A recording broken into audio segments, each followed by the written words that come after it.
Welcome to the studio at That Nerd Show. I'm Marcus Blake doing another virtual interview from the Naples Film Festival. And right now we're going to be speaking with director Chris Hansen over his film, 7 short films about our marriage. First of all, I want to say, great title. Thank you.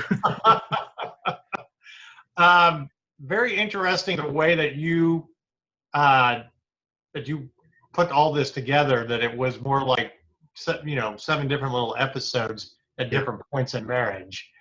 How did you come to this project?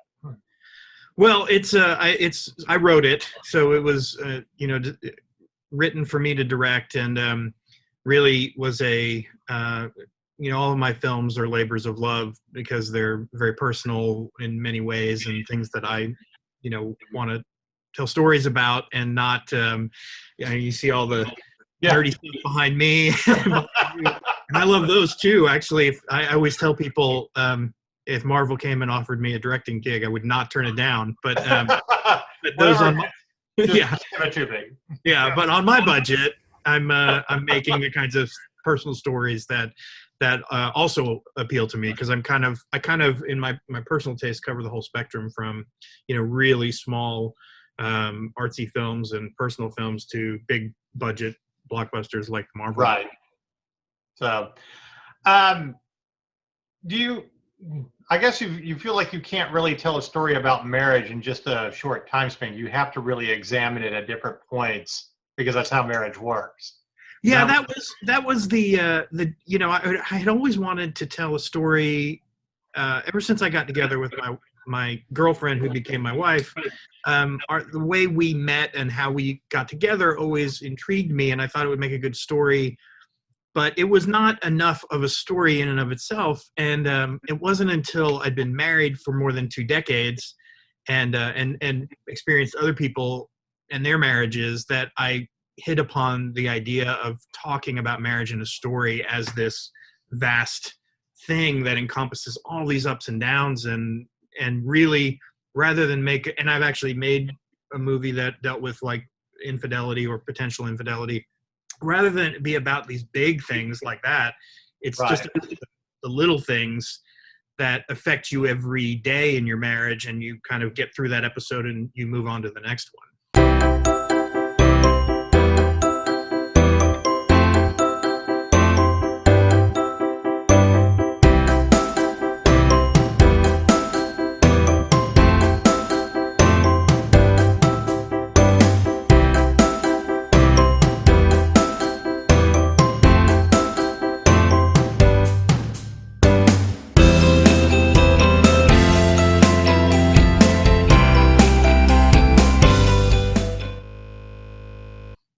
Interesting. What do you think is the hardest part about dealing, with marriage over, 14 years or 20 years?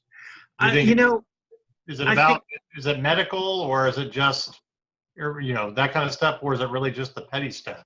It's the commitment. It's I think what I discovered in my experience of marriage is that you're either committed to it or you're not. It's because the love feeling that drives you to a person is, I kind of use the term infatuation. Right. Infatuation dwindles when you've been married for 10 years. It's not that you don't love the person or you're not attracted to them anymore. It just doesn't feel the same. So that has to be replaced with, or has to go alongside, a real commitment. And that's the hard part, is to say, regardless of what happens, I'm committed to this thing. So, we're not getting a divorce unless there's an abusive situation or something like that. We are in it for the long haul. And I find that that's the hard part. In your film, you explored different things. And I know that every artist, every writer, you put personal things in your stories, as you said. Can you tell me a little bit about what the different, was it all based off real stuff, or was there just certain things that was based off real and the rest of it was, you writing? Yeah, it's definitely a mix. I would say I tend to tell people that the first half of the film is, very much based on the kinds of arguments that my wife and I had, the kinds of issues that we dealt with, like, both of you trying to make have jobs and careers that you care about and not making enough money, and the Right. arguments that come with that. And yeah, we dealt with infertility issues, and but my story differs in that I have 4 children now, and so we conquered that one. But we did deal with the same issue early on, and my wife's not an artist or a dancer, but I chose that for the character to give her a visual, something that she really loved to do that was also very visual, and also that by making them both artists and both really passionate about these things, that they were kind of competing for who would have the spotlight.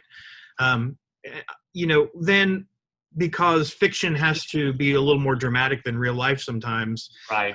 The problems that they have in the latter half of the film are more a reflection of what I feel is, had my wife and I not been mature enough to handle those things, or I kind of tend to tell people, had I not grown up and had learned to deal with my own immaturity, that might have been the path we'd gone down, but it wasn't the path we'd gone down. Do you feel like after 20 years, the commitment changes a little bit to your marriage? I mean, how you felt like you were committed in the beginning to where you end up? Yes, I think because you have to, because my wife, I probably would have a different answer to this, but I think I went in really naive about the commitment that it requires. And it wasn't until you've been in it for a while and you've had some hard times that you realize this is going to be a lot harder than I thought. And to say, some people don't like the concept of marriage being hard work, because they think, well, if it's hard work, you shouldn't be married to that person. And I'm like, it's going to be hard work with just about anybody. I have best friends that we don't get along all the time or agree on everything. So, I don't see why marriage would be any different. But you've chosen to love this person and stay with them. And so. Right.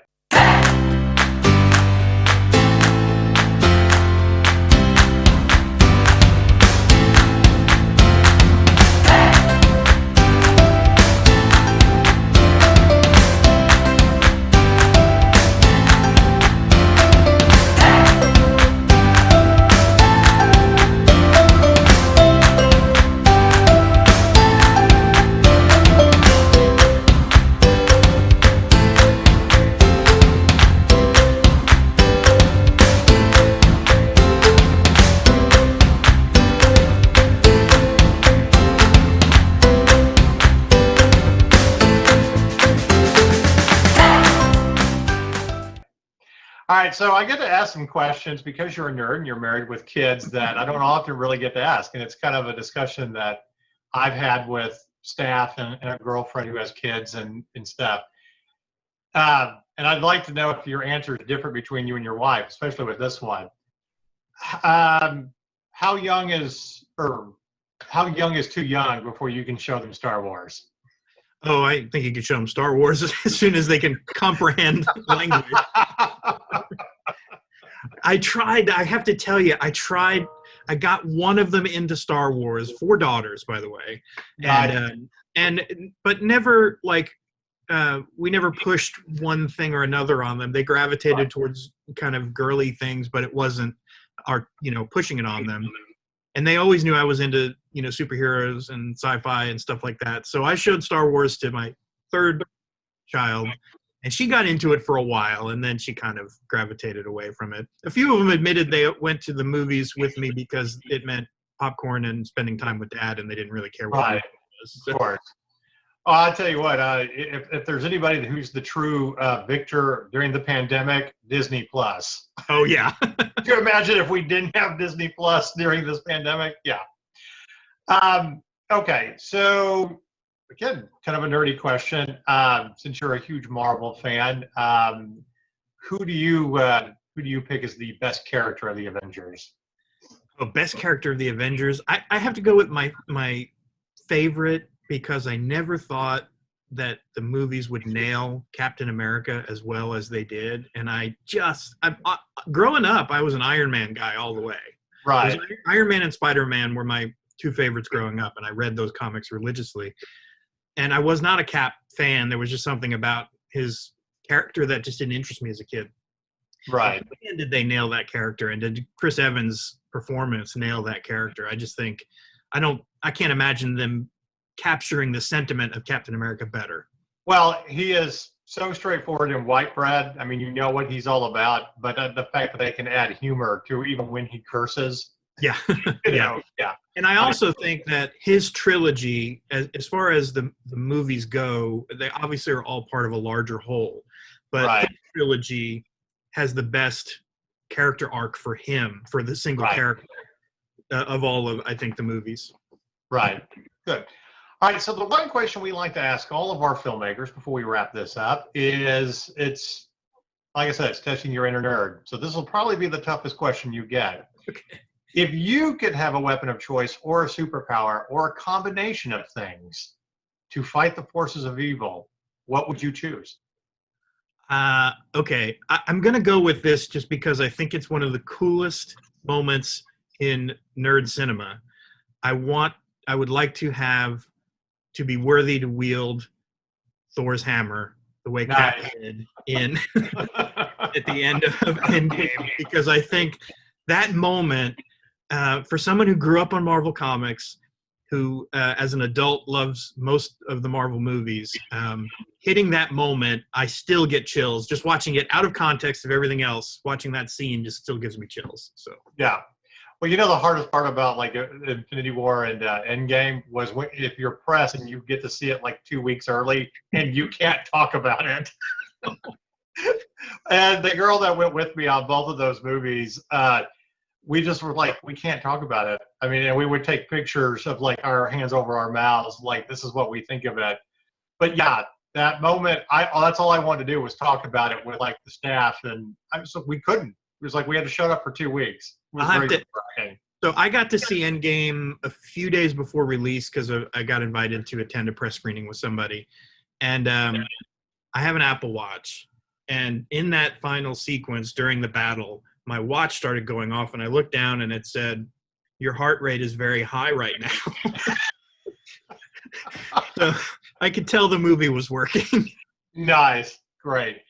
Well, congratulations on the film. Again, great title, and fantastic of how you did it in different episodes at different points in marriage. So good luck with it. Can't wait to see where it goes. And yeah, we'd love to talk to you again sometime about nerdy things. As you can see, we're on the same path, very parallel. We should. Absolutely. Yeah. I love it.